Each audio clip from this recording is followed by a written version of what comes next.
నమస్తే, నేను కిషోర్ కుమార్. ఇవాళ ఒక చిన్న పాడ్కాస్ట్ చేసే ప్రయత్నం చేస్తున్నాను. చాలా ఇష్టమైనటువంటి అంశం, చాలామందికి చాలా ఇంట్రెస్ట్ కలిగించేటటువంటి అంశం. ముఖ్యంగా రియల్ ఎస్టేట్ అంటే ఆ పేరు వింటేనే చెవులు కోసుకునే వాళ్ళకి అద్భుతమైనటువంటి సబ్జెక్ట్ అందించేటటువంటి ప్రయత్నం, వాస్తవాలు తెలియజేసేటటువంటి ప్రయత్నమే ఈ పాడ్కాస్ట్ అన్నమాట. నా ఎదురుగా ఉన్నారు భాషాభాయ్. నమస్తే భాషాభాయ్. నమస్తే అండి. భాషాభాయ్ హైదరాబాద్, తెలంగాణ ప్రాంతంలో దాదాపుగా రియల్ ఎస్టేట్ రంగంలో 15 నుంచి 17 సంవత్సరాల విశేష అనుభవం ఉంది. అమ్మటం, కొనటం, ముఖ్యంగా కన్స్ట్రక్షన్ రంగంలో కూడా అపారమైనటువంటి అనుభవం ఉంది. ఒక సైట్ను చూస్తే చాలు, దాని భవిష్యత్తు ఏంటి, పాస్ట్లో ఏం జరిగింది, ఫ్యూచర్లో ఏం జరగవచ్చు, ప్రస్తుతం ఎలా ఉంటుందనేది జస్ట్ కళ్ళతోటి స్కాన్ చేసి చెప్పేయగలిగేటటువంటి విశేషమైన అనుభవం భాషాభాయ్ సొంతం. ఆ నేపథ్యంలోనే హైదరాబాద్ రియల్ ఎస్టేట్ పరిస్థితి ఏంటి, రేవంత్ రెడ్డి ఉన్నంగా ఏం జరిగేటువంటి అవకాశం ఉంది, రేపు భవిష్యత్తులో రేవంత్ రెడ్డి ప్రయాణం ఏ విధంగా ఉండబోతోంది, దాంతో హైదరాబాద్ రియల్ ఎస్టేట్ పరిస్థితి ఎలా ఉండబోతోంది, ప్రస్తుతం ఏంటి, రేపు జరగబోయేది ఏంటి అనేది కూడా పూర్తిగా తెలుసుకునే ప్రయత్నం, భాషాభాయ్ చెప్పేటటువంటి మాటలు, విశ్లేషణలు పూర్తిగా అందరికీ అర్థమయ్యేలాగా చెప్పే ప్రయత్నం ఈ పాడ్కాస్ట్లో చేయబోతున్నాం. రైట్ భాషాభాయ్, నేను ఇంట్రోలో చెప్పినట్టుగా 15 నుంచి 17 సంవత్సరాల సుదీర్ఘ అనుభవం మీకుంది.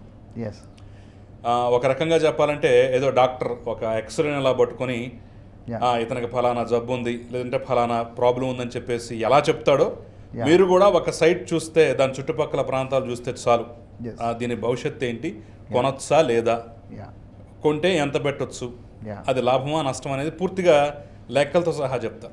నేను కొన్ని విషయాలు ప్రత్యక్షంగా చూశాను కదా. సో ఏంటి మరి హైదరాబాద్ రియల్ ఎస్టేట్ పరిస్థితి ఏంటి ఇప్పుడు? ప్రస్తుతం వాస్తవంగా మాట్లాడుకుంటే రియల్ ఎస్టేట్ అనేది కొంచెం స్తబ్దతగా ఉన్నమాట వాస్తవం, అది ఒప్పుకోవాలి కూడా.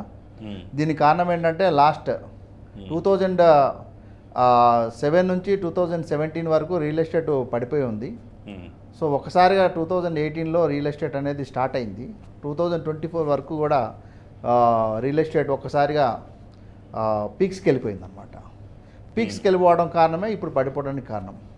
అంటే పాకెట్ రీచ్ అవ్వడం లేకపోతుంది అన్నమాట.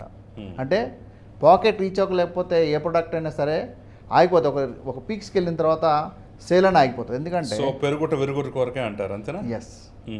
అంటే అదేమైందంటే ఇప్పుడు హైదరాబాద్ ఉంది, హైదరాబాద్లో ఐటీ పీపుల్ ఎక్కువ ఉంటారు. సో అంటే హై ఇన్కమ్, మిడిల్ ఇన్కమ్, లో ఇన్కమ్ గ్రూప్ చూసుకున్నట్టయితే, హై ఇన్కమ్ గ్రూప్ అనగానే మనం ఎట్లా తీసుకుంటామంటే ఒక 5 lakhs అబోవ్ మంత్లీ ఎర్న్ చేసామని తీసుకుంటాం. మినిమం 2 lakhs అనుకోండి. అలాగా హైదరాబాద్లో ఉన్న వాళ్ళు చాలా తక్కువ మంది ఉంటారు.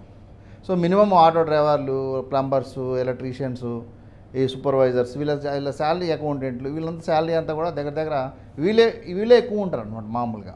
అంటే గ్రేటర్ హైదరాబాద్ తీసుకుంటే 80 లక్షల ఓటింగ్ ఉంటే దగ్గర దాంట్లో 40 లక్షల మంది ఈ చేతి పని వాళ్ళే ఎక్కువ మంది ఉంటారు. సో వీళ్ళ పాకెట్ అంటే లో ఇన్కమ్, మిడిల్ ఇన్కమ్, లో ఇన్కమ్ గ్రూప్కి అసలు అందుబాటులోనే లేదు. అంటే షాద్ నగర్కి వెళ్ళినా గజం 20,000 చెప్తున్నారు, సదాశివపేట వెళ్ళినా గజం 20,000 చెప్తున్నారు, ఇటువైపు చోటప్పలు వెళ్ళినా 20,000 చెప్తున్నారు. అంటే 200 గజాలు సైట్ కొనాలంటే 40 లక్షల రూపాయలు పెట్టి కొనాలి. ఈ అంటే లో ఇన్కమ్ గ్రూప్ వాళ్ళు కొనగలరా? ఖచ్చితంగా. మిడిల్ ఇన్కమ్ కూడా గ్రూప్ వాళ్ళు కూడా కొనలేరు. దానివల్ల ల్యాండ్ రేట్ పడిపోయినాయి. సో సిటీలోకి వచ్చేసరికి ఐటీ వాళ్ళని చూసుకోండి, 2 lakhs శాలరీ అనుకోండి. 2 lakhs శాలరీ అంటే 1 crore లోన్ వస్తుంది అనమాట. 1 crore లోన్ వస్తే 1 crore కూడా సిటీలో ఫ్లాట్ దొరకట్లేదు.